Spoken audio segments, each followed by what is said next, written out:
Jacob Ed, 97.5, the KSL Sports Zone. Jake Scott, Ben Anderson, thank you for making us a part of your day, your holiday, your year. We greatly appreciate it. There is breaking news in the BYU universe. Let's get out to the Zone phone. Joining us now, he covers the Cougs for KSLSports.com, and he joins us now on Jake and Ben. What's going on? Mitch Harper. What's up, Mitch? Hey, how you doing, Jake? Sorry, Mitch, I got distracted. I was reading the Notre Dame fight song lyrics for some reason. I was going to try and come up with something clever to introduce you with, but I just totally swung and missed. Tell us about the big news, and this is big news. Home and home, BYU and Notre Dame. The Irish are coming to Provo next season in 2026, and BYU will return to South Bend in 2027. So after all those years of waiting for Notre Dame to show up to LaVell Edwards Stadium, they're actually going to do it in 2026. And this got created for a couple openings, with Cal canceling the series with BYU that was expected to be next year, and then Notre Dame and USC not coming to an agreement. Their long-standing rivalry, that's going to come to an end. So that's kind of a bittersweet deal for Notre Dame. But for BYU, massive upgrade to its schedule and a huge non-conference opportunity for the Cougars. So let me get this straight. Stinkin' Riley is too soft to play Notre Dame, and BYU picks up the pieces. Do I have that right? Sure seems that way, that's for sure. Because, and it's interesting too that this comes on the heels of, Big 12 Commissioner Brett Yormark kind of blasting Notre Dame AD Pete Bavacca, over the response to the college football playoff, and then BYU, always wanting to align with Notre Dame in some capacity. Gets this home and home series. And, because you almost wonder if these power conference teams stand together and say, don't schedule Notre Dame, and then force them into a conference. That would have been probably the move, because they're going to get all these exceptions going forward, where if they just simply get into the top 12, they're in the playoff automatically. So why give them a potential schedule boost by playing a BYU team that's, won 22 games over the last 2 years, and as Notre Dame put it, another marquee opponent. That's how they framed it on their social media accounts. Why give them another marquee opponent? But still, it's a big deal for BYU. They've been lacking in the non-conference schedule since they joined the Big 12, and you got to get a game. You had to get to 12, so what better way to go do it and go get a program like Notre Dame, who was in the national title game last year and was the first team out of the playoff along with you as BYU this season with the playoffs. So huge opportunity for the Cougars. The last time Notre Dame was in Provo was September 4th, 2004, a game I was at, actually, Mitch. The BYU won 2017, and if memory serves, wasn't it Matt Berry and then John Beck as a freshman coming in to run the option or something, or maybe it was Beck with Berry coming in. I can't remember, but Beck started, and then he had that huge completion to Todd Watkins to open the game, right. And then he got hurt, and then Matt Berry stepped in, and they held on for a 20-17 victory. But they were up pretty big, and that was a season-opening win with Notre Dame going to Provo, but yeah, they haven't been there since. Notre Dame to Provo, and it's crazy because in 2010, when independence was announced, there was that 6-game series with Notre Dame, and they never made a visit to Provo. And then one of the games, it ended up being from a 6-game series to a 3-game series. And that third game ended up being in Vegas, another Notre Dame home game. So it's been a long time coming for BYU to get Notre Dame to Provo. And who knows, it'll probably be the last time it happens. But, man, huge opportunity because, both these teams retain most of their rosters, be another big game. Okay, listen, I am excited that Notre Dame is coming to Provo, and Provo goes to South Bend. And, I think it's cool. It's a great announcement, but I'm also a little annoyed that I'm excited about it. Can I tell you why? Why is that? Because Notre Dame fans are so obnoxious, and they are so awful. And even like you talked about Bavacqua, I mean, their AD is just so arrogant and so awful, and they act like they're the biggest deal in the room. The reason I'm frustrated that I'm excited about it is because they are the biggest deal in the room. And it is a big deal that Notre Dame comes to Provo or plays anywhere, that they are the biggest brand in college football, as annoying as I find that. So I'm a little conflicted today, Mitch, because their fans are just the worst, but it is a big deal. It is, and you kind of sense that too, even in Vegas. I mean, it was, all about Notre Dame, and a lot of at times arrogance, but they are a big brand. I mean, they're the only one that can really sustain independence, and I think that's why you kind of wonder if the better move would just be to box them out and not schedule Notre Dame and make it challenging. The USCs, the Stanfords, back in the day, Michigan, the Boston colleges, all these programs, they just always, scheduled Notre Dame whenever. And, they always get the exceptions. They never, they always, get these big games despite never being in a conference. We'll force them to go into a conference and ditch independence to play like everyone else is doing right now. But I think still for BYU, there's just that, one, they had a need. They needed a 12th game because they lost Cal, in the fall. So they had to scramble. And with such short notice, not many opportunities come about, especially someone to the caliber of Notre Dame. And if you got a chance to get the Irish on short notice where you need to schedule somebody, it makes all the sense in the world for BYU. But for long term, I think these conferences probably should say, let's stop scheduling these guys to force them into a conference, because the fact that they only need to be in the top 12 for the playoff in the years to come going forward, that's kind of unfair, really, because, you just get an automatic bid and you could go 10-2 and you're going to be in that thing, and you don't have to necessarily schedule the biggest dogs, because we know that Notre Dame will always get the benefit of the doubt from the committee. They have that brand, like you said, that just always gets instant respect, and they've been really good on the field. Marcus Freeman has taken them to a much higher level than even Brian Kelly had them going, which was really good too. They were in the national championship game last year, and I do think they belonged in the playoff this year. I think they're actually a team that could have won the whole dang thing, but still, I think that you got to be in a conference, I think, now. And I think that's where, going forward, some of these programs in the power leagues that they've always kind of rested their strength of schedule on, box them out and force them to either join the Big Ten, SEC, or heck, maybe, even the Big 12 or something. I don't know. But I think that's probably the move going forward long term. But for BYU, they had to get a game, and what a great opportunity for them to get Notre Dame, and not only get them, but get them in Provo, because I think that would have been something too that would have been tough for Cougar fans to accept had they started this thing in South Bend. To start in Provo, I think that gets Cougar fans pretty excited. Maybe it's an apology for skipping the bowl game, I suppose. I don't think, Mitch, I'm going to disagree with you on 2 points. One, I don't think they will ever join a league, and that falls into the arrogance factor, certainly not anytime soon.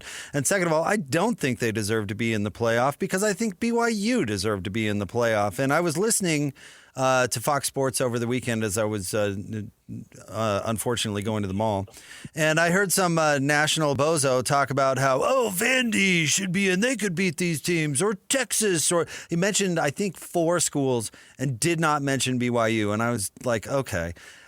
My question to you, I guess, is and I'm not usually a pro whiner, but should the Cougars be crying about this? Because you know what? They got the shaft 2 years in a row, and now they have to go to the Pop-Tarts Bowl to play against Georgia Tech, who's a borderline disaster from a disaster conference. Talk about a freaking letdown. But Kalani refused to complain about it. I think Brian Santiago complained about it a little bit, but I think they should be howling right now. They totally got screwed. They did, and it's unfortunate because they had a resume that belonged to the playoff. I think BYU and Notre Dame should have been in the playoff, honestly. I think that both these teams were really good. I think BYU could have, gone toe-to-toe with a lot of those teams in the first round and been very competitive against anyone and had a chance to go win a game. I don't think BYU was a team that was good enough to maybe go win the national title, but I think they could have won a game in the first round, and that's really all you could have asked for. I think they would have been really competitive, but just getting blown out the way that they did against a team that looks like a national title contender, hurt BYU, and it's unfortunate because it doesn't make sense how an 11-1 regular season in a power league didn't give more respect, because I think when BYU got the invite to the Big 12, the thought was, well, the lack of respect thing will go out the door because they've got that conference logo now on their jersey that instantly gets respect. Well, it feels more and more like BYU just still gets treated like a group of five school. And this whole college football playoff is just a glorified invitational. And it still confuses me why, even when I asked Brett Yormark at the Big 12 championship game, why he still leans into pushing forward with the hopes of a 5+11 model, which would be 11 at-large bids. Who's to say in the future that BYU then isn't ranked number 17? Because then you can just always find a way as the committee to justify fading these teams even more. I mean, it was just a few years ago, Kansas State was a 3-loss team in the 4-team playoff era, but they were ranked in the top 10 going into the Big 12 championship game. Why isn't that the case now? Why is a 1-loss Big 12 team in the Big 12 championship game not in that same territory as Kansas State was a few years ago? What changed? It went to a 12-team playoff, so naturally those Big 12 teams moved down. And I wouldn't be surprised if that happened again if you go to a 16-team model with 11 at-large bids. You've got to get to an automatic qualifier-heavy model. The problem is for the Big 12s, they have no power over this playoff. It's all in the hands of the SEC and the Big 10, and it just seems crazy that the Big 10 has kind of pushed out that 24-team model with 4 automatic qualifiers to all the power leagues. That needs to be the model, because the Big 12, if they have only access to one bid every single year, that's what's going to probably be, regardless of the model, if it's a selection committee heavy format. And, BYU just not going to get the respect, whatever it is. And maybe these type of games, circling back to BYU Notre Dame, can give them the respect a little bit. But still, it just seems like, these Big 12 teams have a much thinner margin for error compared to the SEC and Big 10 teams. And it's unfortunate because there was really good football played in the Big 12 this year, and they just didn't seem to get that respect. So, yeah, BYU should have been much more aggressive and been on the attack to politic. It's not Kalani style, but they should have been doing that. Yeah. And it's unfortunate they didn't, because not that it maybe would have changed the outcome, but they should have been pushing it a lot more. They kind of had a late push with their social media teams late, but it was just too little too late. After Oklahoma beat Alabama in mid-November, it was over. There was nothing they could do because BYU hammers TCU by 30, and that didn't mean anything to the committee. So it was just like, you knew it was over right there and then, and anything that they did short of a Big 12 title, they were going to be left out, and that's what happened. Yeah, because the only thing they respond to, and speaking of the playoff committee or even Disney, is public outcry. And, I think you think back to how did Utah break the BCS back in 2004? Well, there were attorney generals advocating for them, and there was a huge public outcry. And you mentioned, maybe I'm being a little hard on Brian Santiago or Kalani, because honestly, the commissioner, old Bert Yormark, he needs to be leading the charge. And I was shocked when he came out and not only just started blasting Notre Dame for no reason, because it had nothing to do with him. And so why are you even saying that? But while he was blasting Notre Dame, he conceded that BYU should have been left out. And I'm just thinking to myself, What is this guy doing? I mean, who do you work for?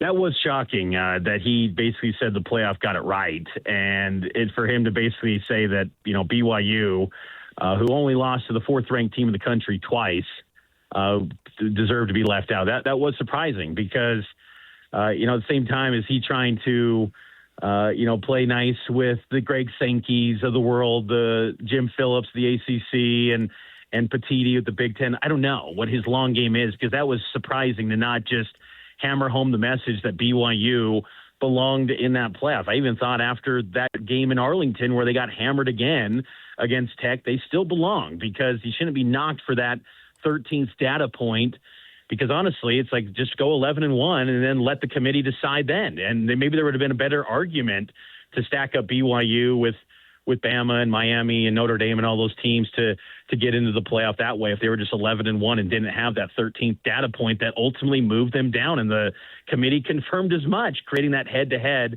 with Miami and Notre Dame. So, yeah, it was, but that's where these type of games, the non-conference schedule, getting leveled up, because BYU did have a light non-conference schedule this year. It was East Carolina, it was Stanford, it was Portland State. There wasn't much to write home about there. If you can get a non-conference piece to add to a strong non-conference record, that's going to maybe be the path. And but it seems challenging, though, because I don't envision a world where we're going to see the SEC and the Big Ten willingly schedule these Big 12 programs much in the home and home going forward. I'd like to be proven wrong, but if it goes to, I mean, you're seeing the national talking head say, like a Kirk Herbstreit saying, this is going to happen more. Teams are going to cancel games, and if it's only about wins and losses, well, then that's not a world where the Big 12 is going to be good for them in non-conference scheduling. So it'll be interesting to see long-term how this plays out. But Brett Yormark needs to be vocal about pushing for automatic qualifiers for his league, because if it's, again, heavy on this committee, it's not going to end well ever for the Big 12. All right, so the basketball team is calling up a center from the G League? Abdullah Ahmed expected to make his debut tonight, and he's going to be a sophomore. BYU confirmed that he will have 3 years of eligibility, and he's played sparingly in the G League.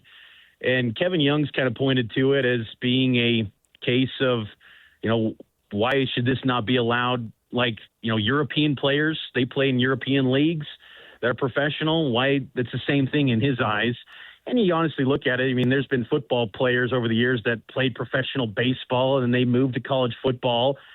So it's not uncommon, I guess, to see, guys that are kind of pros going to college. But it is just kind of jarring to see, because you just naturally in your head think G League is that, just one step away from the college ranks, and you're any day maybe getting the call up to the NBA, and now to see those guys going back to the NBA or going to college, it's pretty crazy. But, BYU, Kevin Young and his staff, they have tons of connections to the G League. So if this becomes a more common deal, and it's not very common still, there's only a select few of players that can play or kind of take this route that Abdullah Ahmed, a 6'10" center, is taking.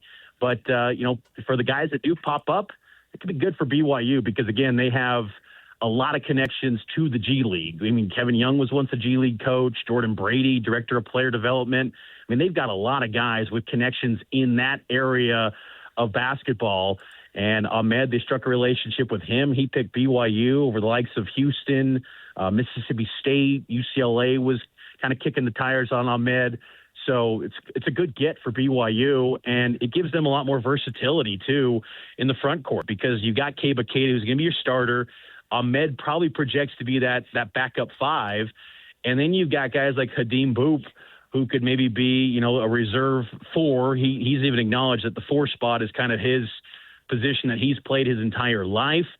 And it just gives you a lot more optionality in that front court with the groupings and the rotation, and it could be a real difference maker. But again, how much has he hasn't been with the team much. I mean, the fall semester just ended.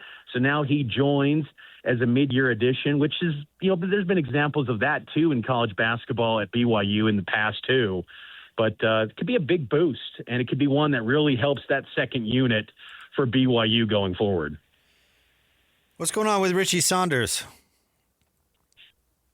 He's been just, doing his thing. I think he's still kind of getting adjusted to, the chemistry developing with A.J. DeBonsa and Rob Wright. I think still kind of learning to play with a guy like DeBonsa probably takes a big adjustment. And, Richie had a nice game on Friday night against Abilene Christian, along with AJ, who had 35, a career high for him. But I think Richie's just got to hit the three more at a consistent clip. I think that's been kind of the most notable thing that's been different compared to last year, where he was just an automatic bucket from three every single game. And that's where it's been a little bit up and down at times. I think this team as a whole has not shot the three ball as well as maybe I expected going into this year with this team. I thought they would be hitting the three at a higher clip, but they obviously get their points, though, in much different ways. I mean, they don't have to design many sets like they did last year because you got someone like DeBonsa who can just go get a bucket whenever he needs to, or get to the foul line, which is an incredible luxury to have a guy that can get to the foul line 20 attempts in a game. That's what AJ had last time on Friday. But I think Rich will be fine. I think it's just, again, kind of learning how to play with someone that's a generational talent like DeBonsa. And I think that's taken some time, a little bit maybe steeper learning curve than maybe would have thought. But I think by the time, Big 12 play happens, which is less than 2 weeks now, I think they'll have some success. I think the big question for this team going forward is just how they fare in road games, because I think the Big 12 still is going to be some tricky road games. And with this team's tendency to have slow starts, they could sink out on the road because they haven't had a true road test yet. Their only road test they've had was, Nebraska in an exhibition, and they lost that one. And maybe the next closest thing to that was in Boston against UConn at the TD Garden, in which felt like pretty much a road game. They lost that one too. So road games will be tricky. They got to get off to faster starts, but I think Richie will, get his still. I think it's just kind of knocking down that three ball at a higher clip and continuing to get that chemistry built with AJ. Apologies, I don't like the way I asked that question. Like, what's up with Richie Saunders? As if he's trash. But what I should have added the nuance that the last two real games that they've had, or 2 out of 3 anyway, against Clemson he had 5, and then against Miami he had 8. Which I don't know how many games like that he had last season where he only had 5 and 8, and so that's why I asked that question. Apologies for it being so vague. No, it's fair. I mean, because it has been up and down, and the Dayton game though, where they win that Thanksgiving tournament in Florida, he gets 29. So there's been some moments though where he's looked like the all Big 12 guy, and I'd still say he's one of the best players in the Big 12 and in college basketball. I mean, BYU's Big 3 of AJ and Richie and Rob Wright is elite, and Keba Keita's impact on this team, I thought that was on full display on Friday with him being out due to an illness on Friday. His absence showed you how important he is to this team too. So that starting 5 for BYU is excellent. It's just that second unit is a big question mark, and because outside of Boop, who's a guy that's an energy guy, can get you a lot of rebounds on any given night, he could get you 6 to 8, 9 rebounds. He could, you can count on that from him.